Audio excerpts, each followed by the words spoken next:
9 News Plus weather, sponsored by Carrier Colorado. The future of home comfort is here.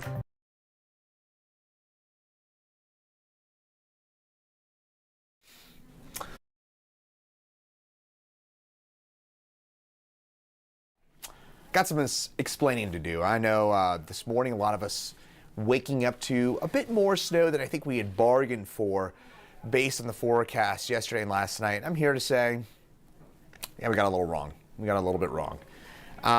Let's get into some details as to why. So I'm going to kind of break down for you first in a bit more of a simplistic way, and then for my nerds out there, I see you out there, we will get into some more specifics about how this forecast was a little bit underwhelming, to say the least. Last night we had about dusting to maybe an inch of snow in Denver. Obviously the majority of us seeing far more than that. In some cases we saw as much as 5 inches worth of snowfall, and I'll show you some of those totals here in just a second. But let's start things off with a bit more of a wide view. Here's why we ended up with so much more snow than perhaps was expected. The main reason is there was a small area of lift that was centered right over Denver. If you're talking about an area low pressure or unsettled weather, you usually want rising air, and you almost always have some sort of rising air involved.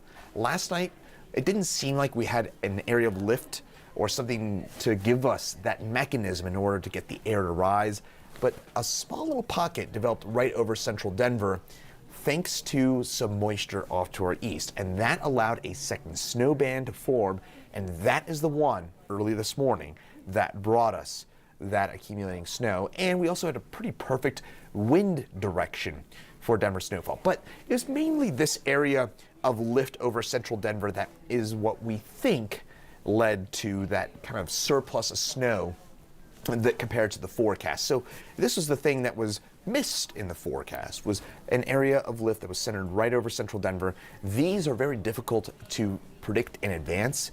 These are little just kind of pockets, as you can see here, just a little pocket of lift that combined with a cold front that moved its way on through. Again, what this did, that little pink shading, that area lift, it might not seem like a big deal, but it forced the air to rapidly rise in a short area, in a small area. So that's why Fort Collins, Greeley, got exactly 0 inches of snow. They didn't see anything. I'm not even sure for my friends Fort Collins or Greeley, I'm not even sure you saw much in the way of snowflakes up there. But right where this area lift took place, we did get a second snow band that moved its way on through early this morning between about 2 and 6 a.m. That's when we saw that area lift move its way on through.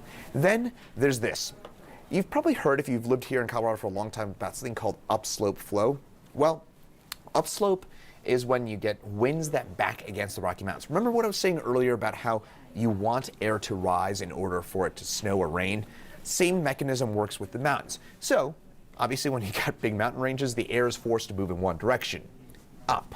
And so when you get upslope flow, that means you got winds backing against the Rocky Mountains. And notice on the right-hand side of your screen, when we get an easterly wind and specifically a northeast wind here in the Denver area, that forces the wind to go against the mountains. Now, it looked like last night we were going to be talking about more of a due north wind, but here in Denver, we ended up with a northeast wind, and that meant that we had the perfect wind direction for snowfall for us. So it's a subtle bit of forecasting. If you get, again, a due north wind, that means you're getting those winds downsloping or sinking off the Cheyenne Ridge. Northeast wind, you're getting that rising motion to the air mass, and that forces it to rise.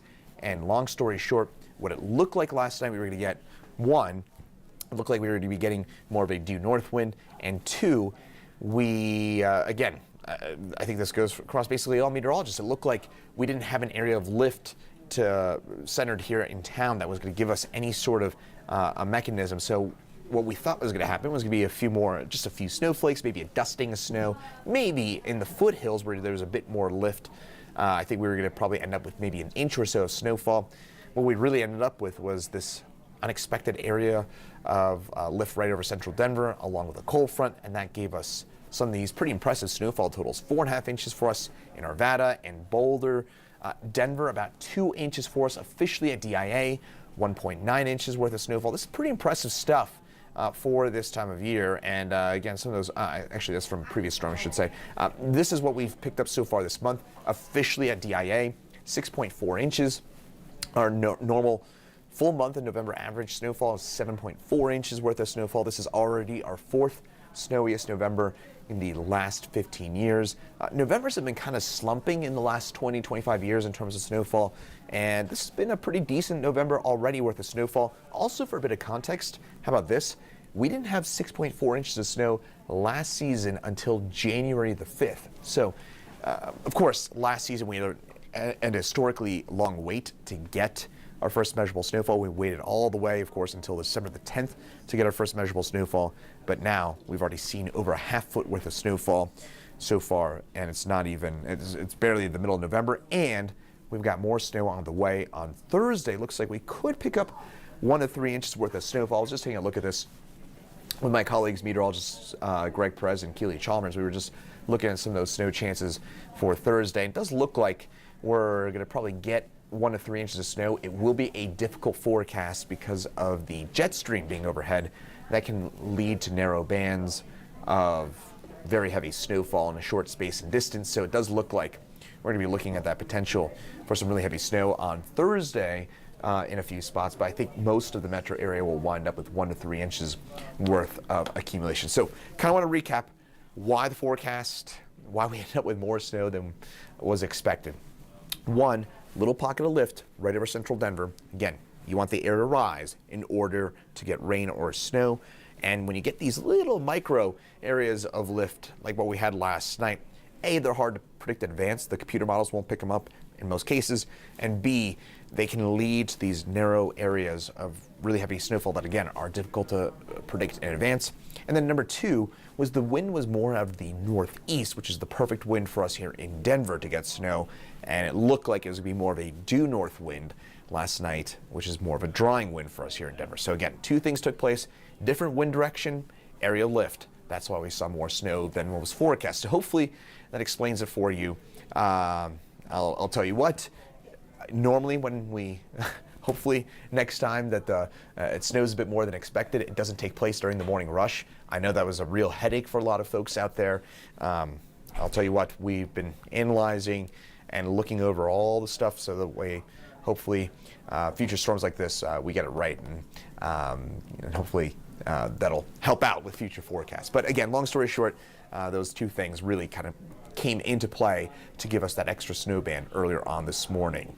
Mentioned our wonderful team here at 9 News. Chief Meteorologist Kathy Sabin is going to be in for the 4 and 5 today, and then Meteorologist Lauren Robinson is going to do the 6, 9, and 10. They'll have more on all this geeky weather stuff coming up here in just a couple minutes time. So be sure to tune on in for the 4, 5, 6, 9, 10 here on 9 News. Once again, Meteorologist Chris Bianchi, hopefully that explained it for you, and have a great rest of your Tuesday.